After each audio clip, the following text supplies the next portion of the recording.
My name's Ryan. I'm from Melbourne, Australia, and this is my story. Well, it all started in probably high school. I was a bit of a bully, and then that landed me into getting kicked out, bad grades, not parents not liking me, family. Still have that trouble today, but working on it. But that took me to drugs, alcohol, but in that I got an apprenticeship. So, but still being around all the older crew. So, and then where'd that take me? That took me to rocking up every day to football training, either drunk, stoned, or high. That was like under 16, 17s, and then left football and just kept partying and taking drugs, and it took me to a place where I today didn't want to be, but looking back on it now, it's just it's not a good life. So every night was just, drinking, smoking, and it just fell into a massive routine that took me years to get out of. So.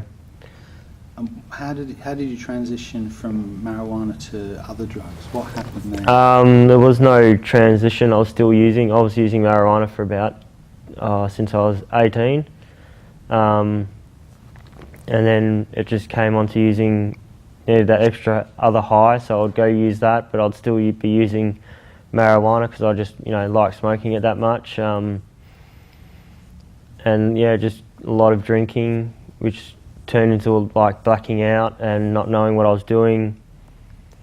Yeah, I couldn't tell you some of the things I did because I was that just out of it. Yeah, waking up the next morning with blood everywhere and just people I didn't know who were around me and just other places, different houses. It was yeah, not a pretty place. So. And what other drugs but marijuana were you using? So I've used methamphetamines, I've done acid, any form of marijuana if it was cooked up or in a biscuit or something like that. What else? A lot of ice, pills, prescription drugs. But the ice towards the end of it was pretty much the overtaker. That took over pretty much everything and took me life over. For those people that have never taken ice, what is the difference? What is that sense that keeps bringing something back? It's just the rush, the high, the habit of doing it. Like with people who do smoke, when people do smoking it out of the pipe, it's just the habit of just rolling it around, getting a cloud, all that type of stuff. Yeah, it's just the full rush, and you think that you're having a rush and you can go do things and do this, do that, but just time flies when you're on it, and before you know it, you're crashing and burning and ready to go for a next one. So it's And it keeps drawing you back. You just want it keeps drawing you back. Yeah. So I was daily, and if I couldn't use it daily, I would had to smoke a lot more dope just to bring me down and to help me come down that little bit more. Or a lot of Xanax as well. Took a lot of that to get me through. And then yeah, so. What was happening at the same time? How was it impacting on your actual life, your work, your family, your relationships? Family. So I missed my sister's engagement party, missed my sister's wedding because I was there, but I would be in the bathroom smoking drugs with people, or just making a route, just running amok outside. Yeah, and I'll just never be invited to things, and yeah, missed a lot of Christmases, a lot of birthdays, families, births, yeah, and just stuff. Yeah, I missed out on a lot of things, but went to work a lot, but towards the end, sleeping in, you know, falling asleep at work, you know, falling asleep at a few red lights and stuff like that. It just took over my life pretty much. I needed it to do things, and then it got to a point where I couldn't go out somewhere without using, couldn't interact with people without being on it. Yeah, it really took over my life. Wow.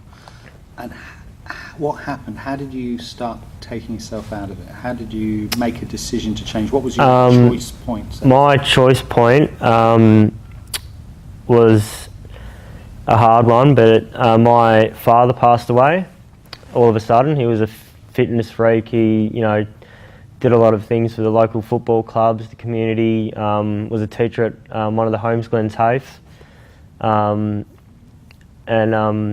Yes, when he passed away, he went into a cardiac arrest, and I was home just got home one night, and I heard all this commotion, banging and that, and I just thought it was Dad up doing things. He was always doing something.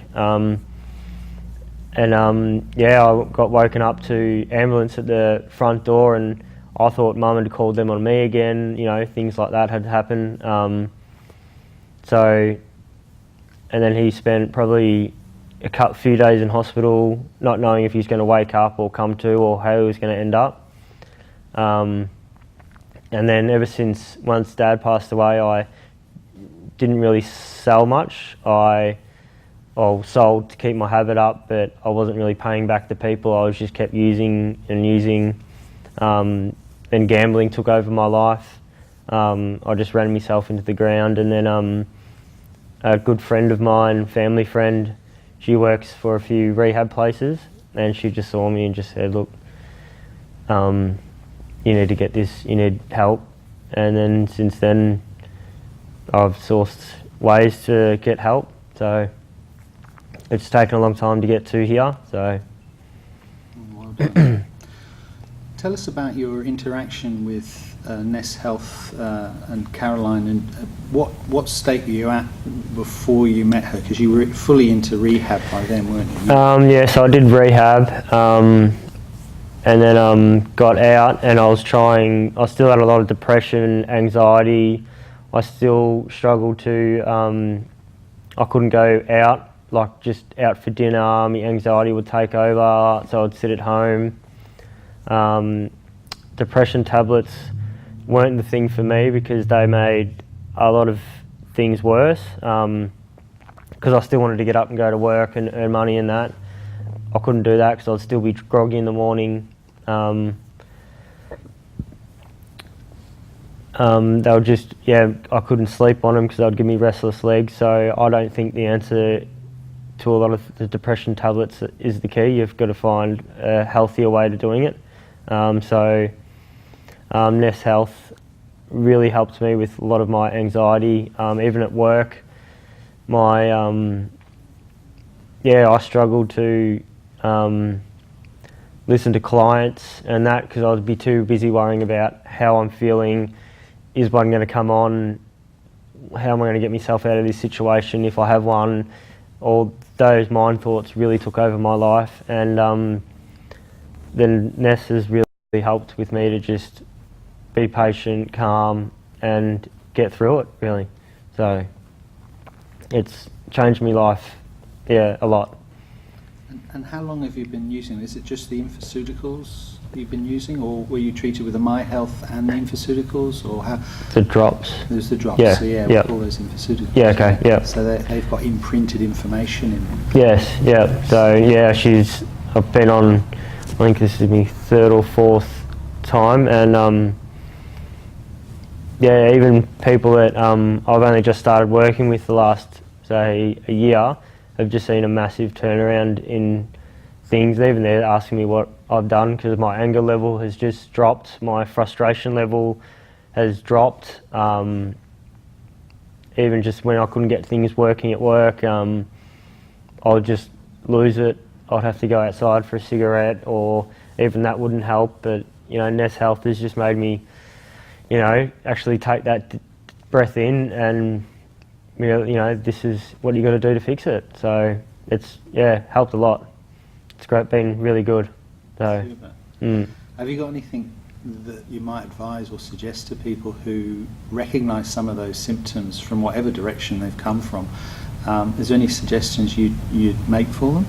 Like, well, typically, you know, it's helped you in that manner. So the symptoms you suffered of anxiety, stress, trying to break patterns of behaviour. I guess, you know, you found this has been helpful. Yeah, it was that first step of breaking that pattern, really. Just do it and you will soon find a new pattern in life. So there's always a pattern out there, you just got to find your pattern. So, and it took me 3 years of being clean and struggling with like thinking about using and all that type of stuff to get where I'm at today, and I don't even think about it anymore. Like, so it's really good. So even being around people, like I was on my brother's bucks party a few weeks ago, and they're all, you know, popping pills, and I just, like, you know, I've been there, done that. It destroyed me. I hope you're strong enough for it not to destroy you, I said to them. So, but that's their choice, and people are young, but people have got to understand when they're young, your life goes pretty quick. So, especially when you're very young. So, yeah. Cool. Fabulous. Well done. Thanks. Thank you very much for your help. That's all right. So you'd encourage people that might think of needing support to search out a NES practitioner, is that? Yes, give it a go. You can only give it a go. What's the worst that can happen, really? So my girlfriend got me onto it because she saw that I needed it, and yeah, I thank her every day for getting me on it. So, and introducing me to it. So I've tried a lot of things, and this is what helped me. Well done. Well done.